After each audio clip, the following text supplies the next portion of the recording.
사실은 정책이 시장에 미치는 영향이 지금 대한민국에 굉장히 커졌다는 게 사실 요점이에요. 정책은 원래 중요했어요. 대선 이제 시작이잖아요. 네. 각 후보의 이제 공약들도 좀 다를 텐데요. 가격은 더 오릅니다. 네, 더 오릅니다. 언제까지? 네? 언제까지? 네, 제가 그 6채가 잠실 엘스 리센트를 샀다고. 그거는 그 너무 시청자분들이 단편적이고, 판단해 주시고 그거 너무 단편적이지 단편적이야. 않아요. 이거 안녕하세요. 지식이 되고 돈이 되는 시간 부동산 클래스의 정조입니다. 이제 대선을 앞두고 후보들의 부동산 정책이 나오고 있는데요. 이런 정책들이 과연 부동산 시장을 움직일 수 있을 것인지 이에 대한 부동산 전문가분들을 모시고요. 토론을 통해 깊이 있는 분석을 한번 해보도록 하겠습니다. 자, 오늘 뭐 바쁜 시간에도 불구하고 김인만 부동산 경제연구소 김인만 소장님 모셨습니다. 안녕하세요. 반갑습니다. 자, 광순의 복덕방 이광수 대표님 나오셨습니다. 어서 오세요. 안녕하세요. 네. 두 분 요즘 뭐 유튜브 채널 보면 네. 자주 나오시더라고요. 굉장히 바쁘신 것 같아요. 먹고 살려고 열심히 하고 있습니다. 많이 싸우고 있죠. 아직도 싸우고 계시는 건가요? 근데 사실 저희가 개인적으로 엄청 친합니다. 예, 안 믿을지 모르겠지만. 개인적으로는 친한데 일은 일이니까 공과 사는 우리가 아, 분명합니다. 그럼요. 네. 네. 토론할 때는 네. 피 튀기게 합니다. 아유. 네. 양보가 없습니다.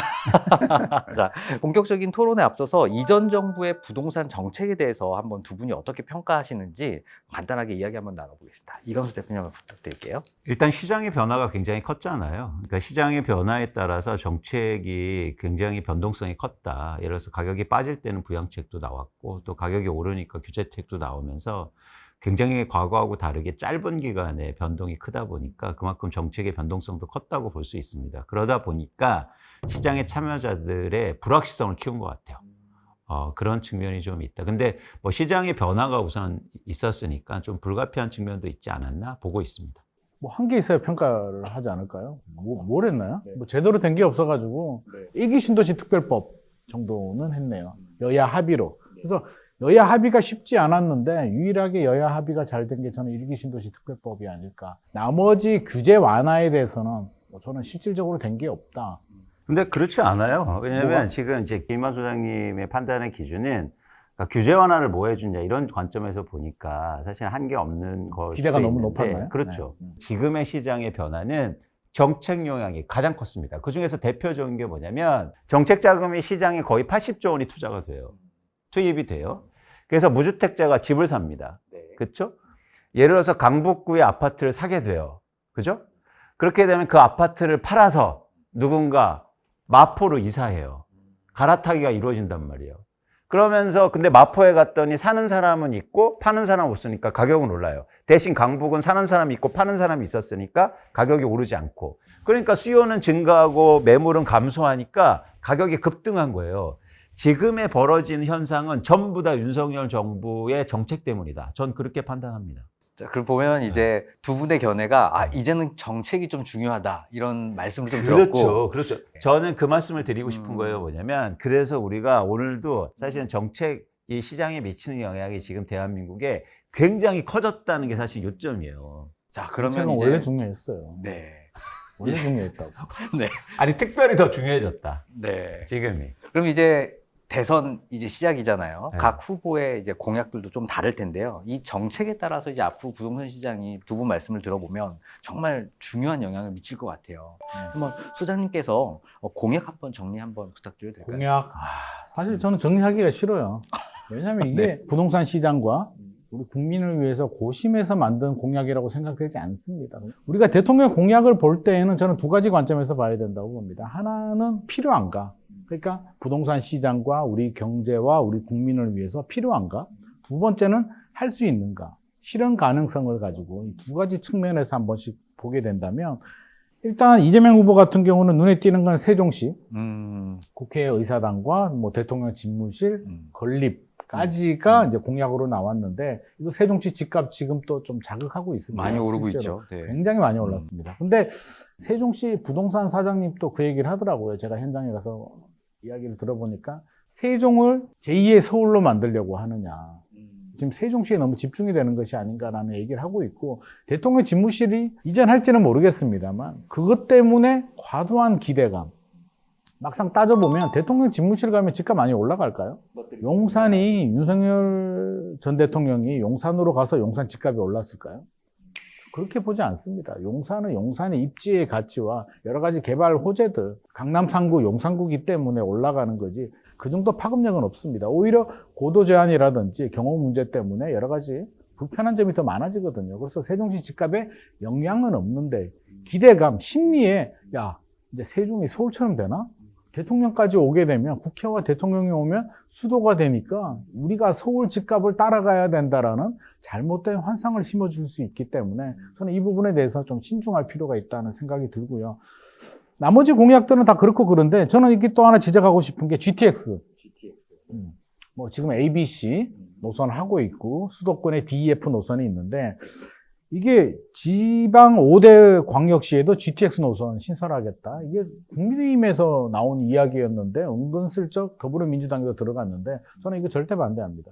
지방에서 필요한 건 양질의 일자리지 교통? GTX? 지방에서 지금 GTX 깔아주고 이게 70년대, 80년대, 90년대 방식이에요. 지금 시대에는 맞지 않다. 양질의 일자리를 만들기 위한 어떤 고심이 필요해야 되는데 아무리 찾아봐도 지방에 5대 광역시의 양질의 일자리를 만들기 위한 정책은 저는 눈 씻고 찾아봐도 양당이 보이지 않습니다. 4기 신도시 뭐 스마트 시티 나오는데 저는 그것도 반대하는 입장인데요. 3기 신도시가 15년 더 걸릴 거거든요. 지금도 이제 하고 있는데 완성이 되려면 한 2035년 정도 돼야 아마 3기 신도시가 완성이 될 것 같은데 3기도 지금 시간이 남았는데 4기를 진행하게 되면 2035년, 2040년 정도에 아마 입주를 할 거예요. 2040년에 인구가 줄어들 가능성이 높고 어떤 상황이 될지도 모르는데 굳이 지금 서울도 아닌 수도권의 공급을 늘리는 정책은 저는 크게 바람직하지는 않습니다. 일각에서는 이렇게 말씀하시는 분들도 있어요. 4기 신도시가 3기 신도시처럼 개발하는 게 아니라 이미 발표했던 광명시흥이라든지 이런 곳들을 4기라는 타이틀을 달아서 그냥 한다라고 할 수도 있는데 뭐 그렇게 하는 정도라면 그냥 뭐 타이틀만 붙이는 거지만 3기 신도시와 같이 새롭게 발굴해서 이렇게 진행하는 신도시라면 저는 반대합니다. 오히려 공급 과잉의 우려가 있습니다. 반대로 국민의힘 공약을 보게 되면 뭐 333 뭐 이런 거 결혼해서 3년, 애 낳고 3년, 둘째 놓으면 3년, 9년 동안 뭐 주거 지원을 해주겠다는 건데 아이디어는 좋은데 여기서 플러스 알파 나온 게 1년에 10만 원씩 5년 동안 50만 원 공급하겠다라고 하는데 3기 신도시 5개 다 해도 25만 원입니다. 3기 신도시 2개를 만들겠다는데 되겠습니까? 이거는 못하는 정책, 실현 불가능한 정책입니다. 나머지는 뭐 화이트 존이라든지 규제 완화에 초점을 맞췄는데 윤석열 정부가 똑같아요. 할 수도 없으면서 여소야대에 국회 지원이 없으면 안 되는 정책을 마치 할 수 있는 것처럼 초과이익 환수 폐지해 주겠다라고 하는데 할 수 있습니까? 그래서 못하는 거를 왜 자꾸 할 수 있는 것처럼 하는지는 모르겠습니다. 그래서 할 수 없는데 할 수 있는 것처럼 하는 정책들이 저는 국민의힘에서는 좀 많이 보인다. 그리고 이준석 후보 같은 경우는 전용 59, 방 3개, 화장실 2개 좀 많이 공급하겠다. 생애 주기별로 세금 감면해 주겠다 정도로 이해할 수 있는데 생애 주기별로 세금 감면은 어느 정도 타당성이 있기 때문에 이 정도라면 더불어민주당이나 국민의힘 뭐 누가 대통령이 되더라도 이준석 후보 공약은 좀 참고를 할 필요가 있지 않나 싶습니다. 네.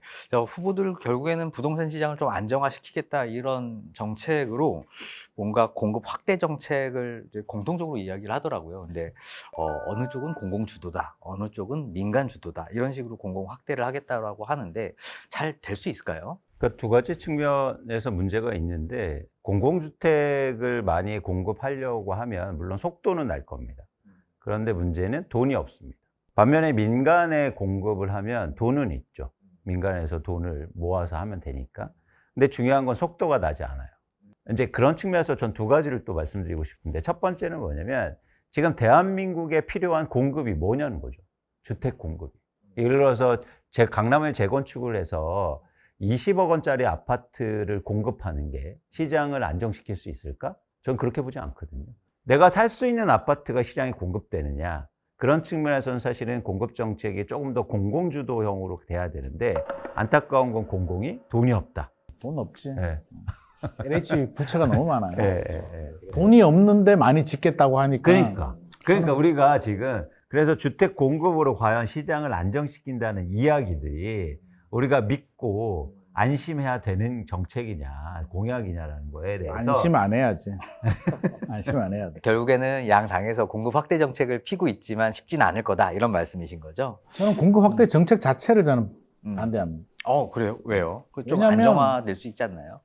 모두가 잘 사는 세상일 때는 크게 문제되지 않았습니다. 1990년대, 2000년대까지만 하더라도. 지금 최근에 이제 이런 여러 분들 만나보게 되면 한결같이 얘기하는 게 약간 뭐 절박한 마음, 두려운 마음, 불안한 마음이 많이 느껴지는데 뭐가 그렇게 두렵냐라고 물어보게 되면 지금 가지 않으면 이 똘똘한 지역에 갈 수가 없고 지방에서도 지금 최근에 느끼는 게 옛날에는 이제 자식이 서울에 가잖아요. 서울에 가면 부모님들은 이제 지방에 있고 자녀들이 대학 졸업하고 직장 구하면 뭐 전세든 매매든 아파트 하나 사주는데 최근에는 부모님이 올라오더라고요. 지방의 부동산을 정리하고 그 얘기는 10년이 지나면 지방에 인구가 줄어들면서 자산 가치가 더 떨어지고 서울은 더 올라가니까 이 격차를 따라잡을 수 없다라는 불안한 마음 때문에 서울로 오는 현상인데 그렇게 바라본다면 이거를 공급을 해결할 수 있을까? 아까 강남 말씀하셨습니다만 저도 그 부분엔 동의합니다. 강남에 10만 원 공급하면 강남 집값 문제 해결할 수 있을까요? 한 1년, 2년 정도는 해결할 수 있겠죠. 근데 근본적으로는 저는 해결이 안 된다고 봅니다. 결국에는 저는 지방을 살리지 않으면 적어도 거점 도시들 지방에서 살아도 되는 분들이 대학 졸업하고 취직하고 거기서 좋은 인프라를 가지고 잘 살아야 되는데 그 사람들까지 지금 올라오고 있다는 점은 수요를 분산하지 않으면 서울로 유입되는 수요를 차단하지 않으면 저는 공급으로 뭐 100만 원을 지을 수 있는 것도 아니고요. 3기 신도시, 4기 신도시 짓는다고 해결될 문제는 아닌 것 같습니다.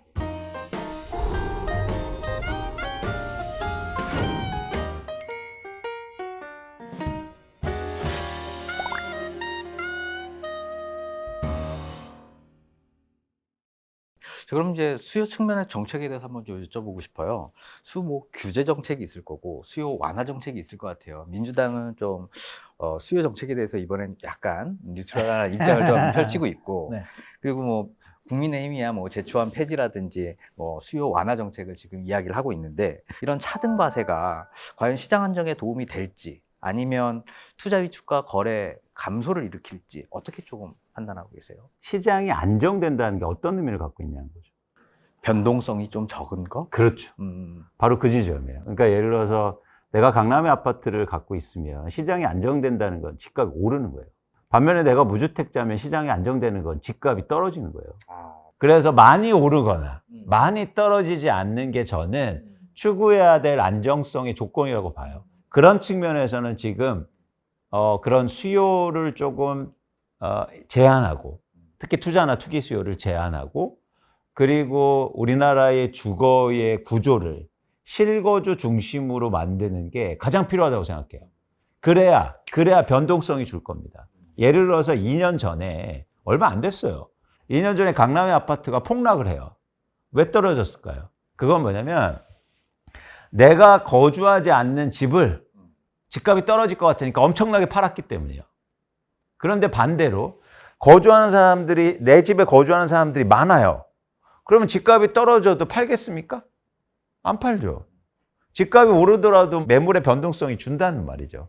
그런 측면에서는 저는 가장 시급한 게 대한민국에서 시장의 안정성, 그 안정성을 가격의 변동성을 줄인다고 개념 규정을 하면 저는 중요한 게 내 집에 사는 사람들을 늘려야 된다. 투자하는 사람들을 상대적으로 비율을 줄이면서 그리고 1주택자도 투자하거든요. 아까 말씀하신 것처럼 지방에 사는데 서울에 아파트를 갖고 있어요. 이런 사람 굉장히 많아요. 이런 것들을 줄이는 노력이 필요하다. 그래야 변동성이 줄 거다. 실거주 중심의 정책을 만드는 게 그리고 시장을 만드는 게 전 굉장히 중요해 보입니다. 실거주 중심이라는 거 저 공감합니다. 간만에 의견이 좀 일치 않은데 간만에 따라하는 거 아니에요? 그 부분만 공감합니다. 그 부분만 따라하는 공감하고. 것 같은데? 그것만 공감해요. 실거주자는 맞는데 그러면 앞서서 이제 변동폭을 줄인다는 게 역설적으로 얘기하면 상승률이라고 하잖아요. 강남 집값이 이제 최근에 엄청나게 올랐잖아요. 그러면 올라갔는데 상승률이 둔화돼서 올라가는 가격이 고착화되는 게 그걸 안정이라고 볼 수가 있나요? 그러니까 제가 안정이라는 거는 일단 숫자상으로 보면 네. 물가 상승률 정도의 상승 수준이에요. 지금 수준에서 이미 이렇게 올랐는데. 아, 여기서 오른 수준에서 그건 지역별로 좀 다르겠죠. 그러니까 다르겠죠. 우리가 이제 강남이나 한강벨트 위주로 말씀을 한다면 그렇게 하면은 하락해야죠. 어느 정도? 네. 몇 퍼센트 정도? 그렇습니다. 근데 실거주 중심으로 가잖아요. 네. 그럼 하락할 수밖에 없어요.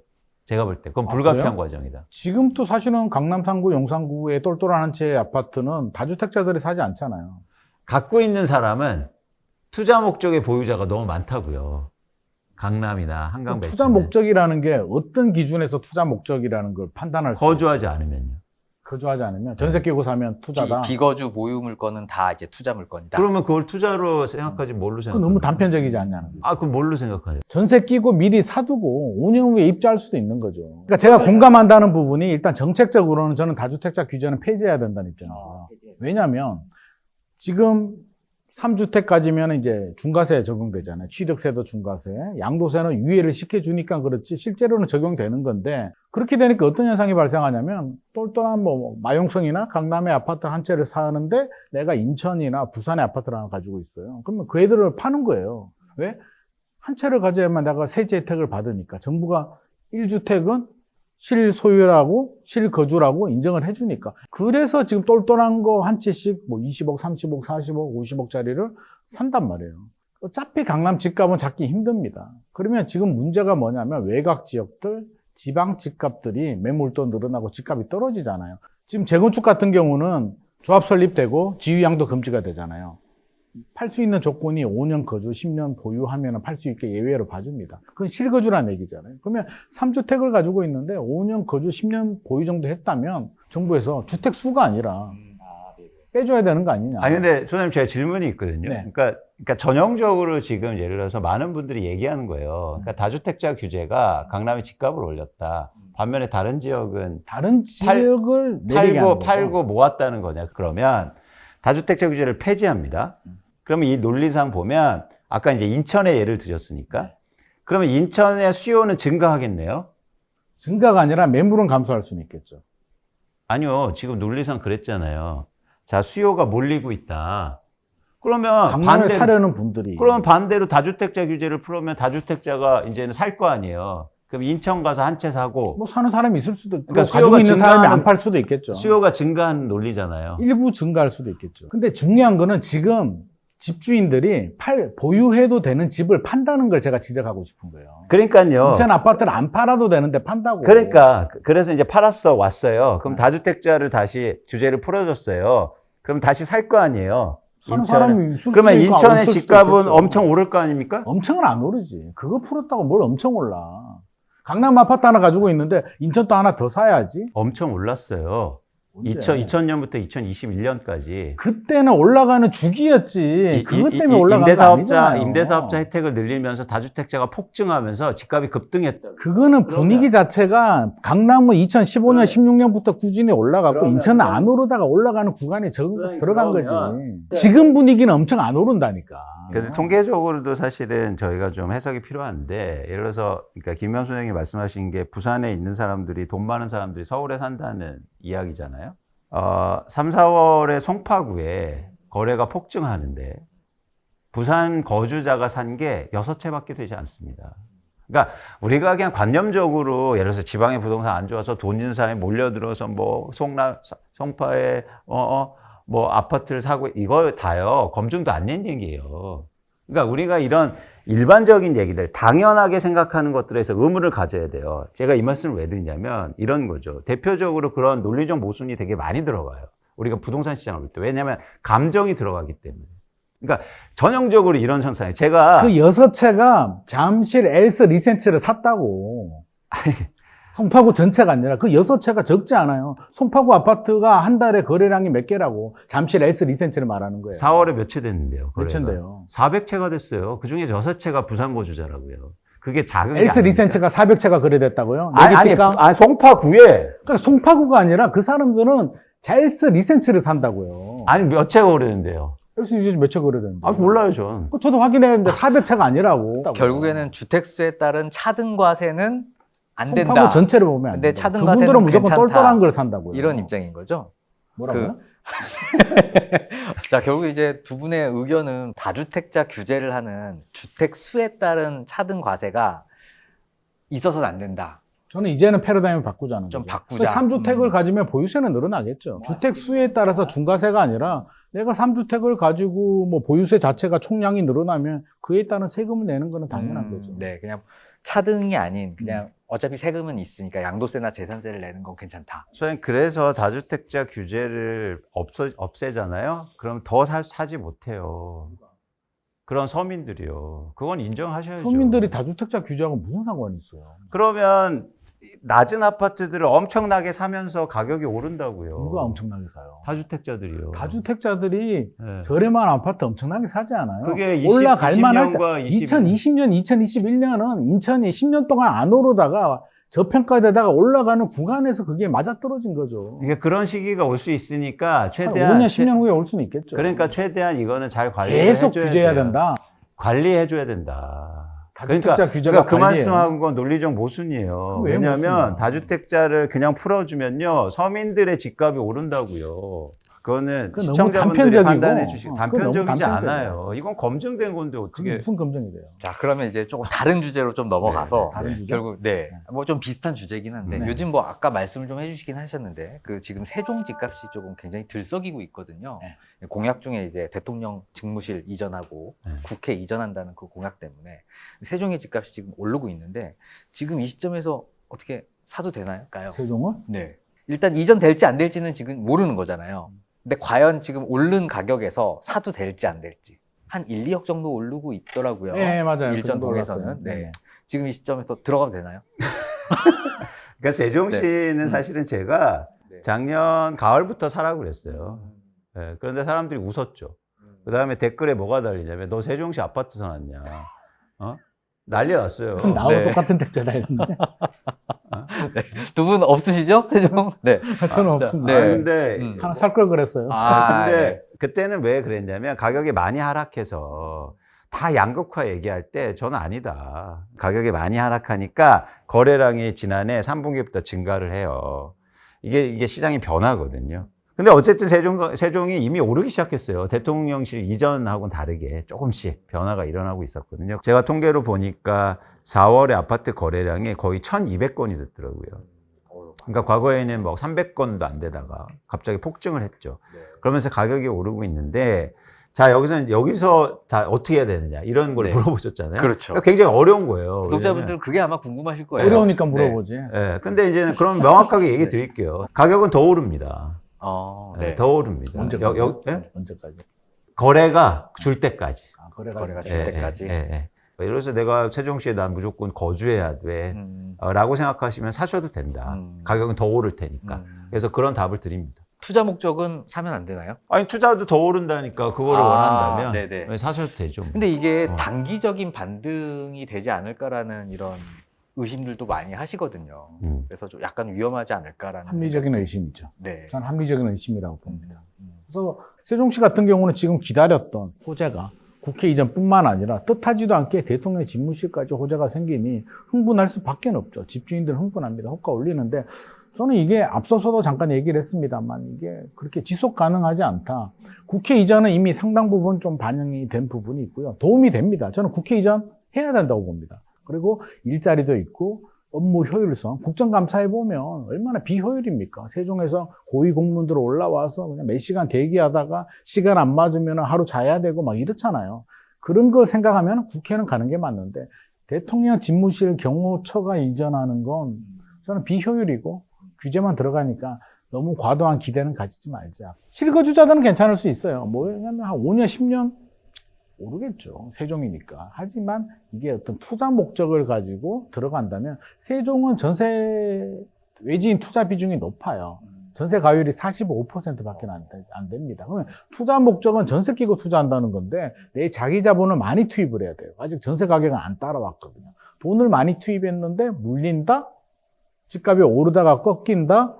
여러 가지로 불편합니다. 그래서 저는 실거주자들은 오케이. 투자 목적이라면 나도 오케이입니다. 네, 시장은 갈 길 간다. 어떻게 동의하시나요? 저도 간만에 동의 한번. 오늘 뭐 굉장히 사이 좋아지셨는데. 동의할 수가 없습니다. 2부 허님은 끝났습니다. 네. 최근에 압구정 뭐 100억도 거래가 됐다고 하는데 근데 그거를 하락의 징조라고 해버리면